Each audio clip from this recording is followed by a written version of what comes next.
Mi nombre es Pati Jabás y bueno, acá volviendo con los vídeos por YouTube, vamos a hablar un poquito de todo, de lo que está sucediendo en los mercados, después que vimos tanta volatilidad, más que nada intradiaria, podríamos decir más que diaria, y todo en función,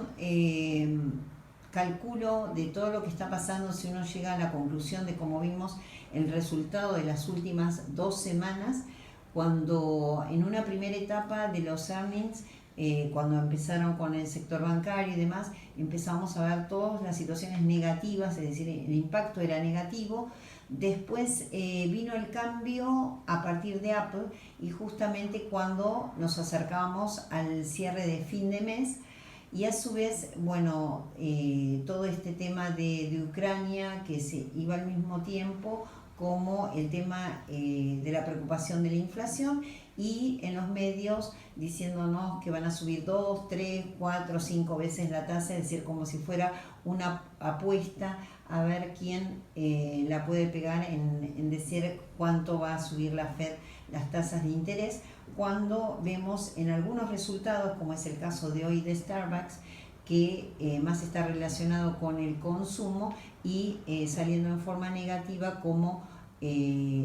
digamos, si se llega a subir la tasa de interés, cuánto podría soportar o no la economía de los Estados Unidos. Por otro lado, se está dando esta última etapa de ingresos de balance, que justamente se dejan para principios de febrero.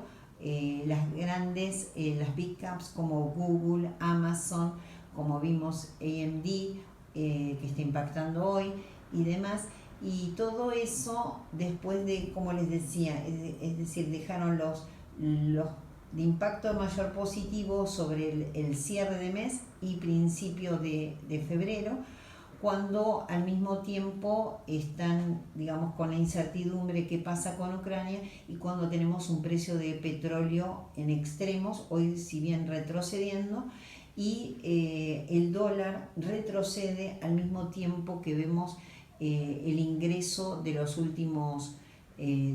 balances. Si pueden ver el euro, o mismo que yo enfatizo en el dólar frente al franco suizo, que es donde más me hace pensar en cómo está la economía real de los Estados Unidos, cuando vemos que está por debajo de la paridad frente al franco suizo, y que desde el quiebre del área de los 0,97 jamás en todos estos años que viene levantando el mercado con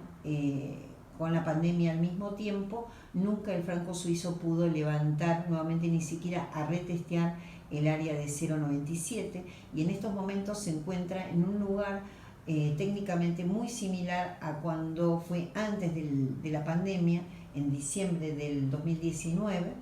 donde produce un quiebre que después baja un poquito, después vuelve a levantar cuando toca máximos en ese momento el S&P 500, y después cae con la noticia de la pandemia. Entonces cae el dólar frente al franco suizo en forma paralela con el mercado. Acá está pasando algo similar. El dólar frente al franco suizo lo tenemos que está en un movimiento de lateral acotado, donde no pudo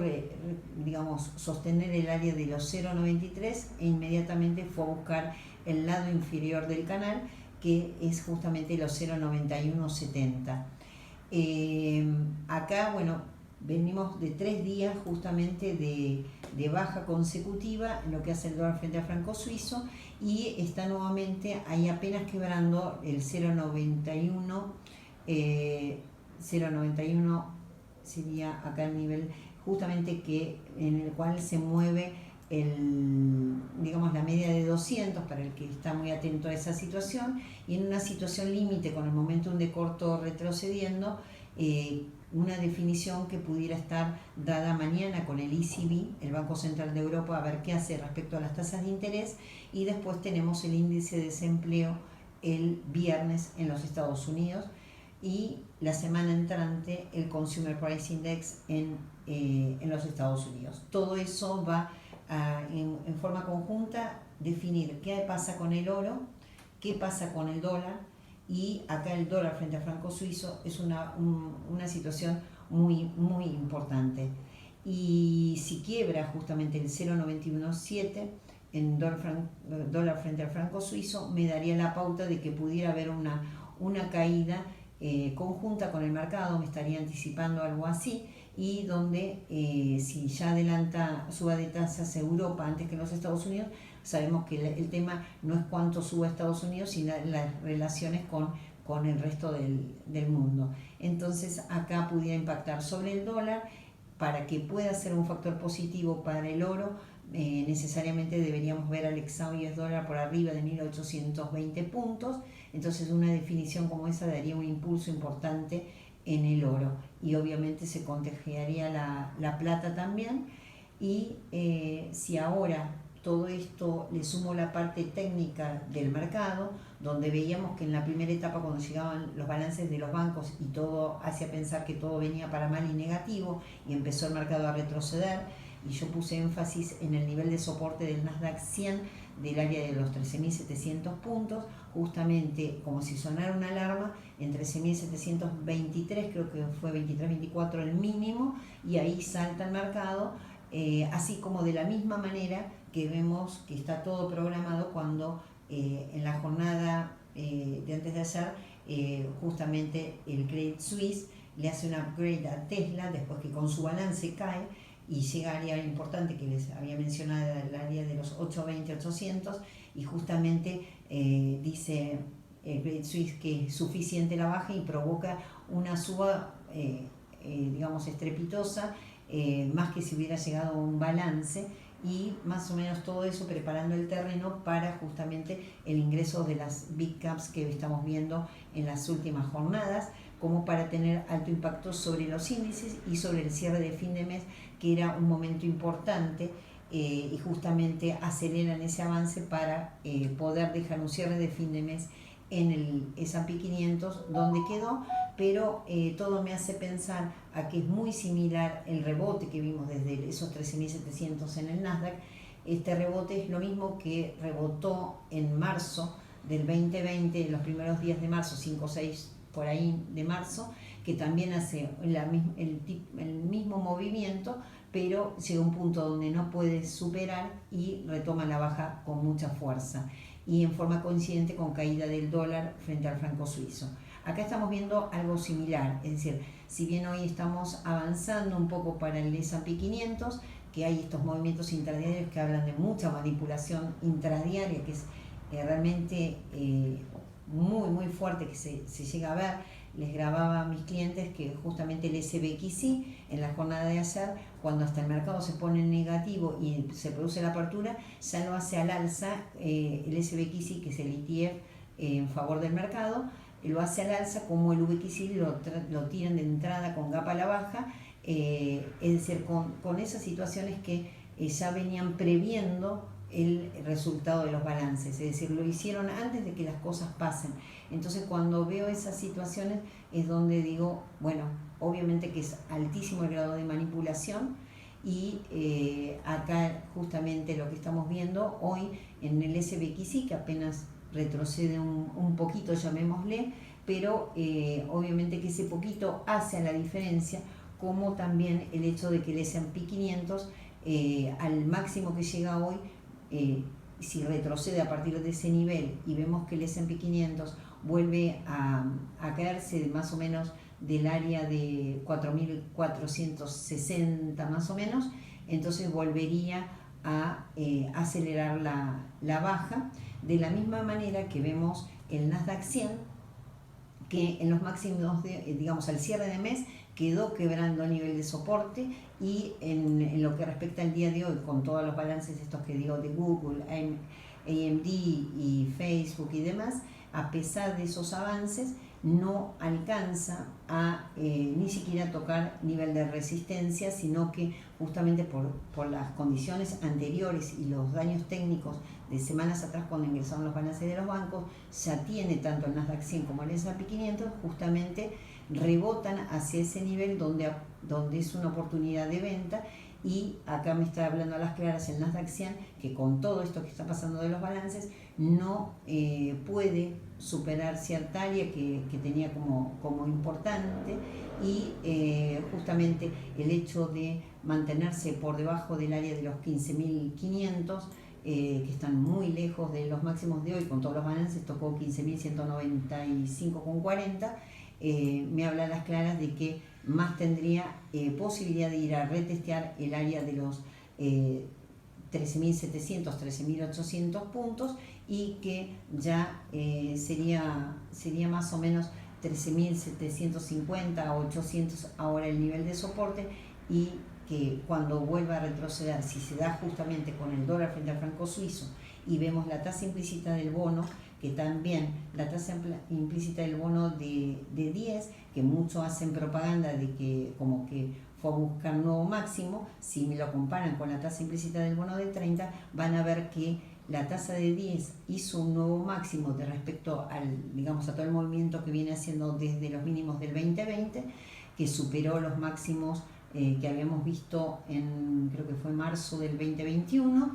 pero lo mismo no podemos ver en la tasa implícita del bono de 30. La tasa implícita del bono de 30 quedó muy lejos de lo que llegó a tocar en marzo del año pasado. Justamente tocó máximos en 2,5005 y ahora llegamos a máximos en 2,192, es decir, muy lejos de lo que estábamos hablando. Y acá se está armando una situación en la tasa implícita del bono de 30 muy similar a lo que veo en el franco suizo, lo que me daría por consecuencia que si bajara, en primer lugar sería 2,03% la tasa implícita del bono de 30, sería muy malo para todo el mercado y para el sector bancario obviamente más, y a partir de una caída del área de 1,92% para la tasa implícita del bono de 30, calculo que ahí se van a dar todas las condiciones con baja del dólar, que si bien baja el dólar, pero no lo está haciendo contra el dólar contra el peso mexicano, que eso es otro punto a tener en cuenta en el día de hoy. Les decía, esto puede decantar en una fuerte aceleración a la baja, mayor a la que vimos las primeras semanas cuando fuimos al área de los 13.700 puntos en el Nasdaq 100, y ahí estaríamos quebrando ese nivel, que es lo que yo más digamos, calcularía que lo iría a quebrar, y ahí veríamos una decantación mayor para todo el mercado de Estados Unidos, y tendría que ir de la mano a refugio en los bonos de los Estados Unidos a partir especialmente de un quiebre de la tasa implícita del bono de 30 de 1,92%. Ya la resistencia que tiene la tasa implícita del bono de 30 está lejísimo, que justamente coincide con el máximo que vimos el año pasado en el área de 2,50%, y casualidad nunca la pudo llegar con toda la propaganda que hicieron. Entonces eso me sugiere que la Fed no va a poder hacer la suba de tasas que están todos mencionando. Y acá en lo que respecta al dólar frente al peso mexicano, yo lo que estoy viendo es que si está en 20,65, está haciendo muy buen soporte, y mañana, dependiendo de la decisión del ECB y la reacción del mercado, pudiéramos ver que si avanza sobre 20,85, el dólar frente al peso mexicano también coincidiría con una corrección, que ya sería no que sube uno y baja el otro, que a veces el Bovespa iba para un lado y el mercado va para el otro. Ya lo vimos al Bovespa hacer con todo lo que trataron de levantar con los balances, que el Bovespa no quería en la jornada de ayer, y hoy tampoco. Hoy antes de la apertura ya estaba bajando y ahora está el 1,36 abajo, y generalmente el Bovespa nos está adelantando lo que va a pasar en el mercado. Y por otro lado, pienso que en esta baja, a diferencia de la anterior, que podía ser soportada por el sector de energía, justamente en esta nueva baja va a ser, no solamente por eso va a ser con mayor fuerza, porque van a estar involucrados todos los sectores, el de energía no va a quedar afuera, y lo vimos con el ingreso del balance de Chevron, que también con el nivel de petróleo que tenemos, Chevron retrocedía, y se va a dar tanto corrección, más digamos, de convergencia a la baja de mayor cantidad de sectores, como a su vez calculo que también van a estar involucrados más mercados todos a la baja. Acá el punto principal es ver qué va a pasar con la definición del oro, si el oro, a diferencia de la caída del 2021, el oro va a definir arriba de 1820, entonces eso daría un fuerte impulso al oro. Debería hacerlo por lo que está pasando con Newmont Mining, pero hasta que no lo veamos, como sabemos de la altísima manipulación que hay en los mercados, hasta que no lo veamos puede estar ligado quizás con el tema de Ucrania, que pueda definir el oro al alza. Así que bueno, hasta acá los dejo. Mi nombre es Patti Javas y me pueden enviar un email a javaspatti@gmail.com si quieren hacerme alguna consulta de los servicios que doy. Y bueno, hasta acá los dejo y bueno, que tengan buenas tardes y protéjanse de lo que estoy viendo que de ser así podría ser rápido y fuerte. Por lo tanto, tengan mucho en cuenta, ahí estoy viendo el dólar frente al real también que está avanzando. Así que bueno, podría impactar en devaluación con las monedas de Latinoamérica y justamente caída del dólar frente al franco suizo. Muchas gracias.